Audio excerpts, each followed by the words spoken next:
প্রিয় মডেল স্কুলের ছাত্রছাত্রীরা, দেখো দশম শ্রেণীর ট্রান্সফরমেশনের যে চ্যাপ্টারটা আছে তার আগের দিন অবধি 3টে নিয়ম আমি করিয়েছি। আজকে কয়েকটি নিয়ম আমি তোমাদের ভালো করে বলে দিচ্ছি, দেখে নাও। 4 নাম্বার নিয়ম যেটা রয়েছে তোমরা দেখতে পাচ্ছ, সেটায় লেখা আছে ইউজ অফ অ্যাডজেক্টিভস। অ্যাডজেক্টিভ কি তোমরা সকলেই জানো, নাউন বা প্রোনাউনকে যে মডিফাই করে, তার দোষ, গুণ, অবস্থা, পরিমাণ ইত্যাদি নির্দেশ করে। তো কিভাবে আমরা অ্যাডজেক্টিভ ব্যবহার করে করতে পারবো, জিনিসটা কিন্তু খুব সহজ। ভালো করে দেখে নাও। এখানে দেখো একটা কমপ্লেক্স সেন্টেন্স আছে, I have a pen which is red. প্রথমে তোমাদের মার্ক করতে হবে এই সেন্টেন্সের মধ্যে কোথাও কোনো অ্যাডজেক্টিভ আছে কিনা, এটা একটু লক্ষ্য করতে হবে। হ্যাঁ, অবশ্যই রেড, লাল রং, এটা অ্যাডজেক্টিভ। এইবার দেখতে হবে অ্যাডজেক্টিভ থাকলেই হবে না, এই অ্যাডজেক্টিভটা আর একটা যে পার্ট আছে, ক্লজ, এই যে দুটো পার্টের মধ্যে আর একটা যে পার্ট আছে, তার যে অবজেক্ট হচ্ছে, এই আই সাবজেক্ট, এই পার্টে অবজেক্ট হচ্ছে পেন, তার সাথে রিলেটেড কিনা, সম্পর্কযুক্ত কিনা। লাল রঙের কি আছে, পেন আছে, দেখো অবজেক্টের সাথে অ্যাডজেক্টিভটা রিলেটেড, মানে সম্পর্কযুক্ত। এখানে আমরা সিম্পল কিভাবে করব, তাহলে এইটা যদি সম্পর্কযুক্ত হয় তখন এই অ্যাডজেক্টিভটা এই অবজেক্ট যে নাউন বা প্রোনাউনটা আছে তার সাথে রিলেট বা সম্পর্কিত হয়ে যাবে, দিয়ে সরাসরি লিখে দেব। কিভাবে? I have a red pen. পেনটি কেমন? লাল। তাহলে আমার একটি পেন আছে যেটি হলো লাল, তার মানেই আমার একটি লাল পেন আছে। কিভাবে লক্ষ্য করবে? খুব সহজেই। টোটাল পার্টে দেখবে কোনো একটা পার্টে একটা অ্যাডজেক্টিভ এখানে আছে, এবং সেই পার্টে নয়, আরেকটি পার্ট যেটা আছে, এই যে দুটি পার্ট এই অংশের, এই বাক্যের দুটি যে অংশ আছে, সেখানে যে অবজেক্টটা আছে, আরেকটি অংশে যে অবজেক্টটা আছে তার সাথে এই অ্যাডজেক্টিভটা যদি রিলেট করা যায়, সম্পর্কিত হয়, তাহলে এইভাবে সরাসরি এই অ্যাডজেক্টিভটা এর সাথে ব্যবহার করে এইভাবে উত্তরটি লিখতে হবে। সিম্পল সেন্টেন্স হয়ে গেছে। দেখো আরেকটি উদাহরণ দেখো, এখানে একটা কম্পাউন্ড সেন্টেন্স আছে, he sold the car and it was old.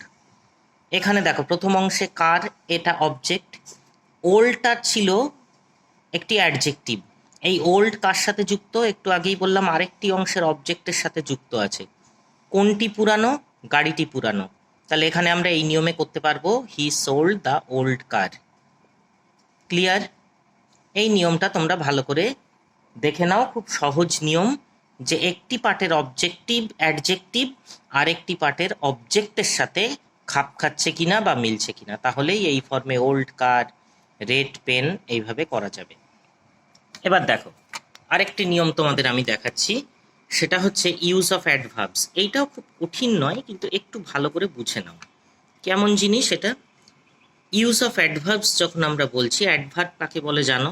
ভার্বের time, place, manner, contradiction, condition ইত্যাদি যেটা বোঝায়, অর্থাৎ ভার্বকে বিশেষভাবে মডিফাই করে, সেখানে তখন আমরা অ্যাডভার্ব, সেই পদটাকে বা সেই পার্টস অফ স্পিচটাকে অ্যাডভার্ব বলে থাকি। তো এখানে দেখো কিভাবে এটা করা হয়। দেখো এখানে একটি কম্পাউন্ড সেন্টেন্স লেখা আছে, ভালো করে দেখো, he will come and it is certain. দুটো অংশ আছে, দেখো, হি উইল কাম একটা অংশ, ইট ইজ সার্টেন। এখানেও কিন্তু তোমাকে প্রথমে খুঁজতে হবে অ্যাডজেক্টিভ, অ্যাডভার্ব নয়। তাই দুটো অংশের এখানে দেখো সার্টেন কথাটা অ্যাডজেক্টিভ আছে, ভালো করে লক্ষ্য করো। এই সার্টেন নিশ্চিত, কোনটি? এটি নিশ্চিত। এই যে ইট, এটি নিশ্চিত, এটি মানে কি? সে যে আসবে এটি নিশ্চিত। তাহলে এটি অর্থে তার আশাকে বোঝাচ্ছে। এখানে ভালো করে লক্ষ্য করো, এই যে মেন ভার্ব যেটা আছে তার সঙ্গে এই অ্যাডজেক্টিভটার একটা রিলেশন কোনো একটা দিক থেকে বের করে নেওয়া যাচ্ছে। এটি সার্টেন মানে হচ্ছে নিশ্চিত, এটি নিশ্চিত। কোনটি নিশ্চিত?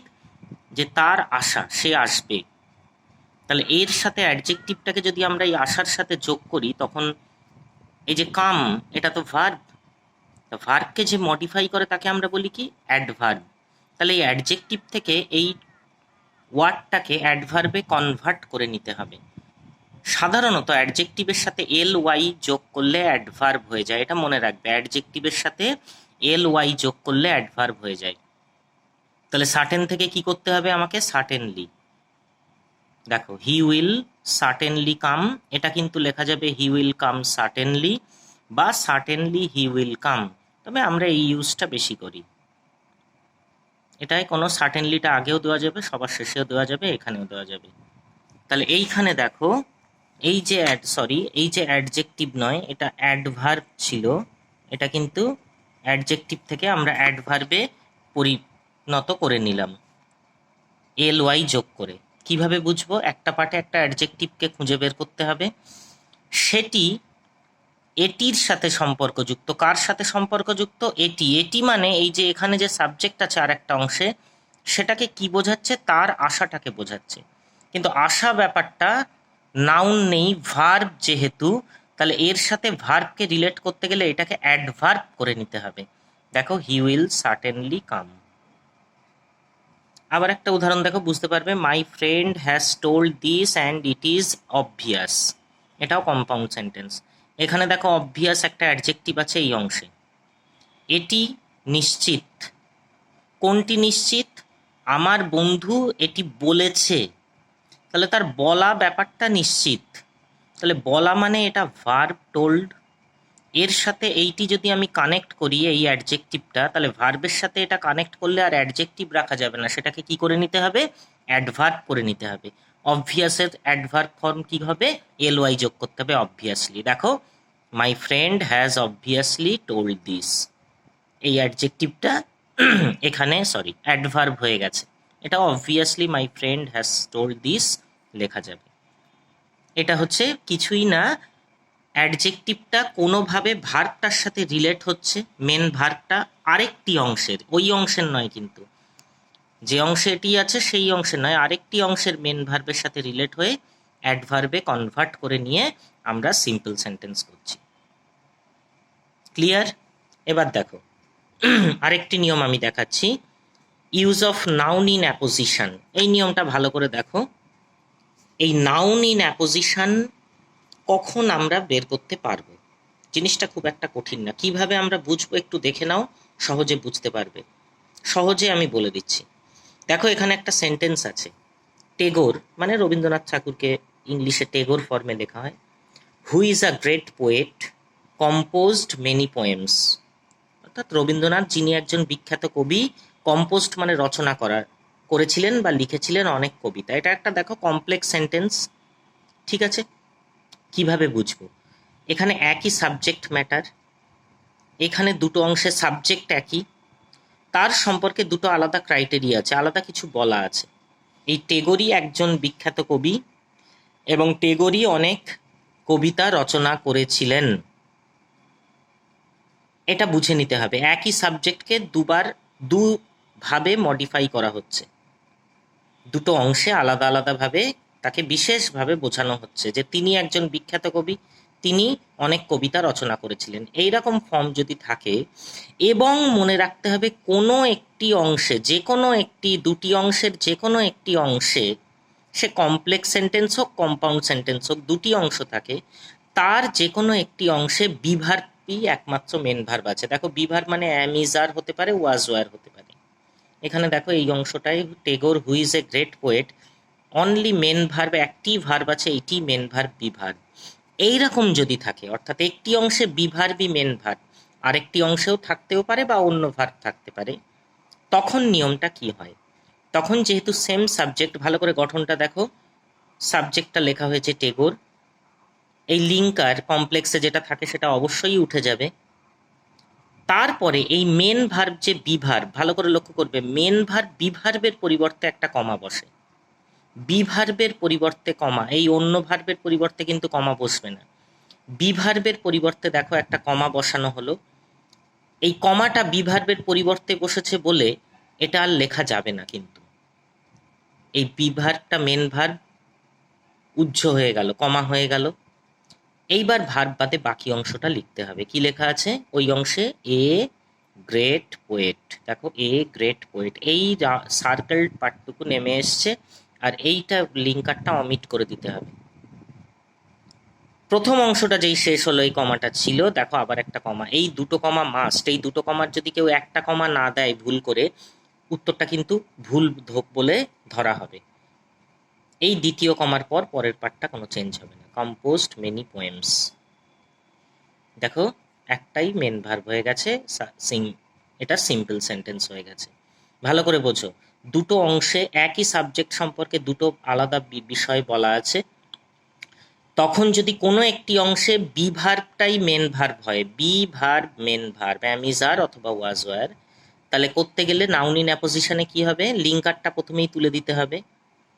এই বি ভার্ব মেন ভার্ব আছে, তার পরিবর্তে একটি কমা সাবজেক্টের পর, ভার্ব বাদে বাকি পার্টটা লিখে দেওয়া হলো। প্রথম অংশটা যেই শেষ হলো আবার একটি কমা, পরের অংশটা যা আছে তাই। এখানে কিন্তু বি ভার্ব মেন ভার্ব এইটাই সব থেকে বড় কথা। এবার ভালো করে দেখো, আরেকটি উদাহরণ দেখো, উল্টো দিক থেকে আছে। হি প্রেফার্স ড্রয়িং, সে আঁকা পছন্দ করে বা আঁকতে পছন্দ করে। And he is a good boy, এবং সে একটি ভালো ছেলে। এখানেও দেখো সেম সাবজেক্ট হি, এটা কম্পাউন্ডে আছে, একই সাবজেক্ট, কিন্তু বি ভার্ব মেন ভার্ব এই অংশ কোথায়, পরে আছে দেখো, এখানে নয়, কিন্তু এটা বি ভার্ব নয়। তাহলে একই নিয়মে পড়বে, শুধু কি করতে হবে, একটু পজিশনটা দেখো চেঞ্জ করতে হবে।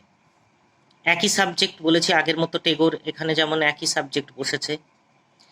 এই বি ভার্ব মেন ভার্ব তার পরিবর্তে একটা কমা, দেখো এবার বি ভার্ব যুক্ত অংশটা তাহলে আগে নিয়ে আসতে হবে। A good boy, a good boy, পরের অংশটা আগে আনতে হয়েছে কেন, বি ভার্ব মেন ভার্ব এখানে পরের অংশে আছে, এখানকার মতো আগের অংশে নেই। এটাই কোনো চেঞ্জ করতে হয়নি, কিন্তু এটাই কিন্তু অবশ্যই চেঞ্জ করতে হবে। অনেকে হি কমা দিয়ে প্রেফার্স এই অংশটা লিখে ফেলে, এটা হবে না, বি ভার্ব মেন ভার্ব এই অংশটা আগে আনতে হবে। দেখো কমা দিয়ে বি ভার্বের পরিবর্তে কমা, এই পরের অংশটা আগে চলে এসছে, এ গুড বয়।